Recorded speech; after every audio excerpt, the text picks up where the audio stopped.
Oh, How you doing, Your Honor? guys, do you mind helping me out, please?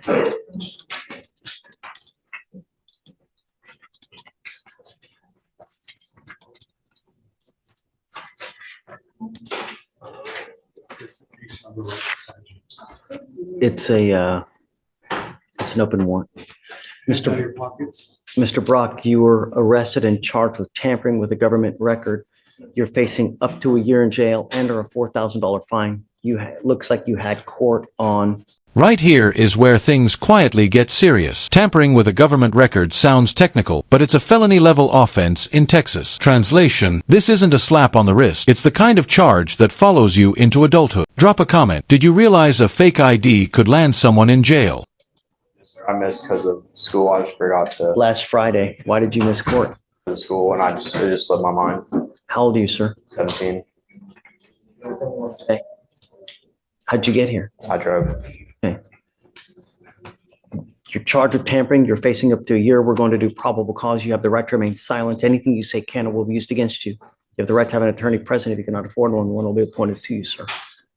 Officers initiated a traffic stop, observing the defendant's vehicle run a stop sign in Harris County, Texas. The officer asked for the defendant's driver's license, and the defendant provided it to the officer. When the officer went to verify the driver's license, the number came back to a Leslie Salazar. The defendant admitted to the officer that his driver's license was fake. The defendant then provided his legitimate driver's license to the officer. Why? This admission changes everything. The moment he admits the ID is fake, probable cause is basically locked in. Judges don't need proof beyond a reasonable doubt at this stage, just enough to move the case forward. Question for you: should honesty help here, or did it make things worse? Don't say anything. Do you have any indication? I'm not entirely sure, Judge. I don't know if it was like a mistake or to hand over the. No, fake ID, I see. Did they take it? Do you know if they confiscated that license? I believe they did. They have a photo of it. What the officers took.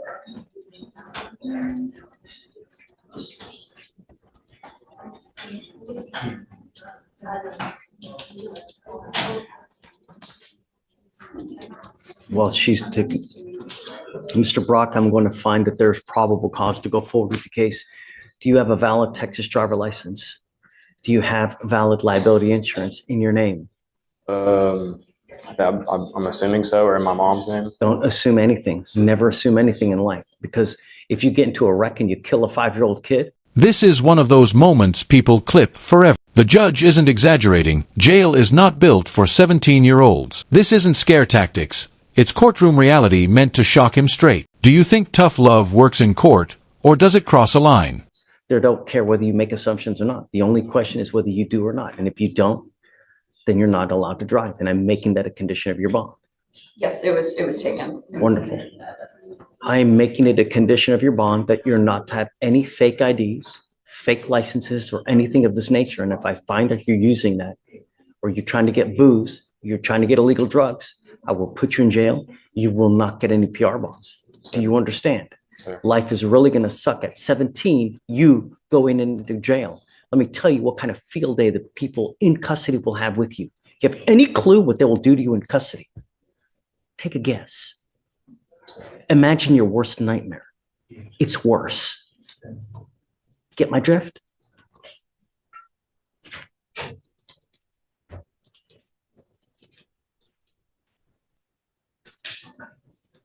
If I drug test you today, what are you going to test positive for? And beware that you're going to get tested. Anything else? I'm sending you for a test. You're to go test and you're to come right back. If you fail to go test, if you fail to come back, I will put you in jail and I will revoke your bond. Do you understand? I will appoint you a lawyer today. We will talk about that when you get back, but I want to know what, if anything, is in your system, and we'll go from there. What are you doing now with your life? Are you in high school? Sir. Okay. That Monopoly reference. Brutal, but effective. Judges often use metaphors like this to make consequences unforgettable. Translation: mercy today does not mean mercy tomorrow. Mississippi court again, and the system stops being patient. Senior, junior? Senior at Memorial. Okay. What's going next? What's happening next? College, UT or LSU. You sure? Okay, let's see. You got to understand, this is not a good start to your college career. This is, in fact, about one of the worst things that you can do, because all career services, all schools, they're going to look at this. And this can really impact you for the next 40 years of your life. So go take a test, come back, and then we'll talk further, okay? That way. Reinstating, Your Honor? Oh. Have you played Monopoly before? Okay. In Monopoly, you get a get out of jail free card. This is the only one that you're going to get from me. If you ever miss court again, if you ever fail to come when you're supposed to, I will issue a warrant, and I will keep the warrant, and I will lock you up. Sir. Do you understand? No more get out of jail free cards. Fake IDs or licenses for bond conditions. Don't worry about it, because I'm gonna, yeah. Oh, what?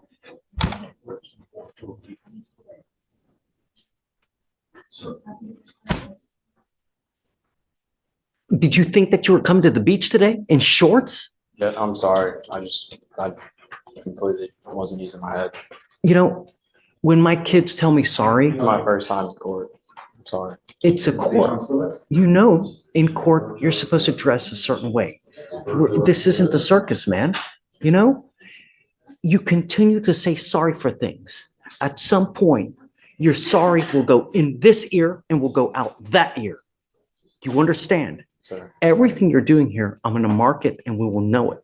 So that if you come in here and try to play this game again, I will put you on my knee like a little child and I'm going to spank you like a little child, but I will do it with a ton of jail time. Do you understand? Sir. Now we shift gears from teenage mistakes to adult consequences. This DWI case escalates fast. Slipping cuffs, biting officers, blood warrants. That's why field sobriety tests don't even matter anymore. Let me ask you, once violence enters the picture, should bond conditions get harsher? Good morning, ma'am. Ma'am, you're charged with, please spit the gum out. Do you have a trash that she can spit the, so you're not smacking like. Ma'am, you're charged with driving while intoxicated. You're facing up to 6 months in jail and or a $2,000 fine. We are going to do probable cause. You have the right to remain silent. Anything you say can or will be used against you. You have the right to have an attorney present. If you cannot afford one will be appointed to you, ma'am. Officers observed the defendant driving without lights on at night. Officers used the intercom to tell the defendant to turn her lights on. The defendant pulled over into a parking lot. Officer approached defendant to ask why she did not have her lights on and observed strong odor of alcoholic beverage. Officer detained the defendant and placed her in the back of the patrol vehicle to wait for a secondary unit to assist. When officers returned to the patrol vehicle with backup, defendant had slipped out of one handcuff, and while officer attempted to place her back into handcuffs, defendant bit one officer and kicked the other. Defendant was taken to JPC and a blood warrant was signed and executed. They didn't, I guess because of that, they didn't do any field sobriety tests on the scene. They didn't do any at the station, I guess, either. Right, Judge. Okay. Ms. Barrows, I'm going to find that there's probable cause to go forward with the case. I'm ordering you as a condition of your bond not to consume alcohol, illegal drugs, or unprescribed controlled medication. I will randomly test you.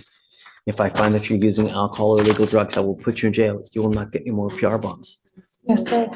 Do you have a valid Texas driver license, ma'am? No, sir. Then you're not allowed to drive. I'm making that a condition of your bond as well, and you're going to sign with me today a promise. This is an affidavit that you're going to sign that you're not to drive any vehicle whatsoever for any reason, and I don't care what your excuse is. If you drive, I can have a contempt hearing. You can be facing 6 months in jail and a $500 fine every time you drive. Do you understand? Yes, sir. If you want to drive, go get a license, get liability insurance, show us that you have this, and then I'll happily take this restriction off. But until that point, if I find that you drive, I'm going to go nuts on the bond. Do you understand? Okay. So you have a lawyer. It's your responsibility to stand to us, Mr. Brooker, and he'll tell you when you have to come back to court. If he tells me he can't get a hold of you because you're ducking and dodging phone calls or text messages, likewise, I'll issue a warrant. No more PR bonds. Yes, sir. Okay.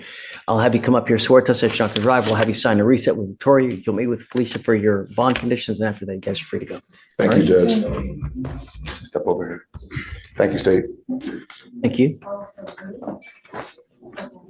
John, come on up. He did re-enroll in school, Judge, as instructed. So are you appointed or are you retained in this case? Is mom here as well? Yes, yes, she is. Come up, mom. You can come up. Judge, for Barrows, did we have any special bond conditions for trial? Same as normal with the DWI. And then she's here in shorts, man. I'm gonna talk to her here in a second. I'll speak with the judge. No more marijuana. Do you understand? I will test you 40 to 45 days from today. If you test positive again, that tells me that you've continued to smoke. I'm going to put you in jail and I'm going to make your bond high. You got to understand, your mom probably doesn't have a lot of money as it is. Every time you go to jail, it's going to cost her money to get you out when she could be feeding and using that for rent. Do you understand? You are also to stay in school, not hang out with the people that you were in this car. No associating with the co-defendants in this case. No weapons. Stay in school. Do you understand?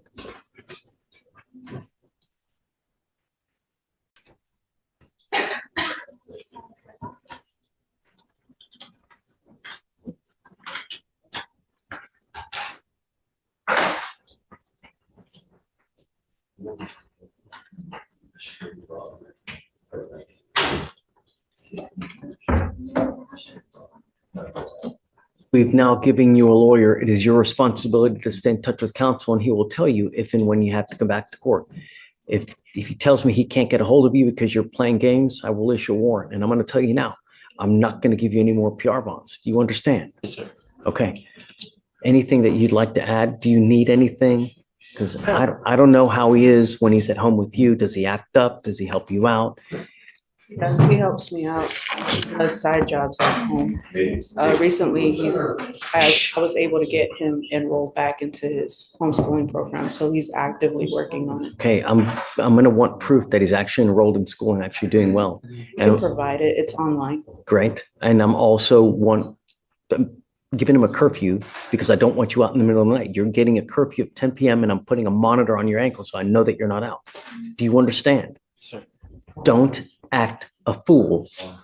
You start being a danger in the free world, I will take the free world away from you in a second. My only concern is public safety. And when you're in a stolen car with a bunch of other people with stolen guns and everything, that's not a good look. All you're going to do is end up with a number on your back, perpetually in and out of jail, never amounting to anything.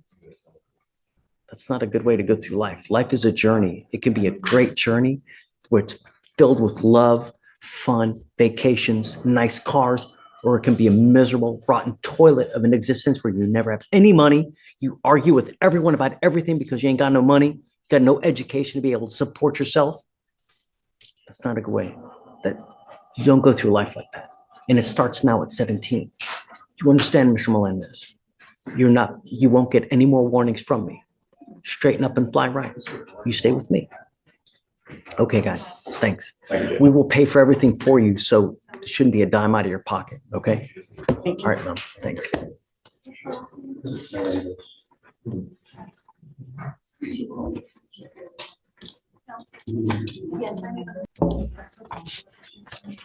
Are you Samantha Walker? Ms. Walker, you're charged with assault of a family member. You're facing up to a year in jail and or a $4,000 fine. We are going to do probable cause. You have the right to remain silent. Anything you say can or will be used against you. You have the right to have an attorney present. If you cannot afford one will be appointed to you, ma'am. Yes, Judge. Okay. On November 4th, 2024, an officer was dispatched to a family disturbance call at a residence in Harris County, Texas. The complainant, a 15-year-old, stated that the defendant, her mother, assaulted her after they got into a verbal argument. The complainant stated the defendant displayed verbally aggressive behavior towards her, grabbed a hold of the complainant's left wrist, and said, "If you come near me, I'll beat your ass," and began to engage in a physical altercation with the complainant. The complainant stated the defendant, using both open hands, placed the complainant in a headlock and the complainant felt pain. Both law enforcement and CPS records indicate a history of physical altercations and verbal altercations between the complainant and the defendant, and the officer observed video footage showing the defendant acting as the primary aggressor towards the complainant and observed a minor injury cut on the complainant's left arm.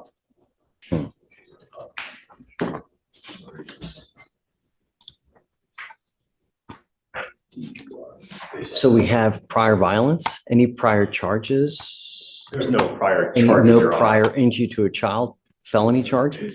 No, Your Honor.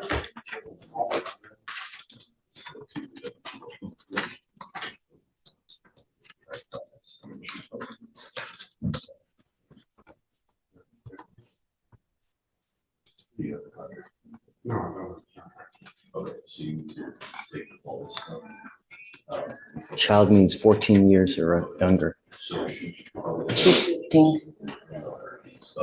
Okay, ma'am, I'm gonna find that there's probable cause to go forward with your case. No, Your Honor. Don't.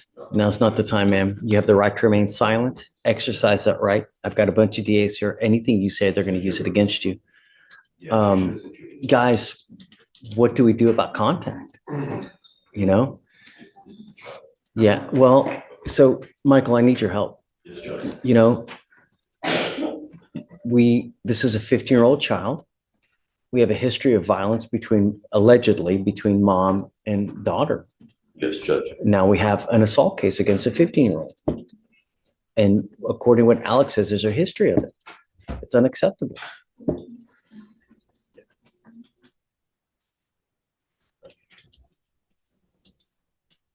This might be the most emotionally complex moment in the entire video. The court isn't just punishing, it's trying to protect a child while navigating a toxic family dynamic. These cases are never black and white. Who do you think the system should prioritize here? Rehabilitation or separation?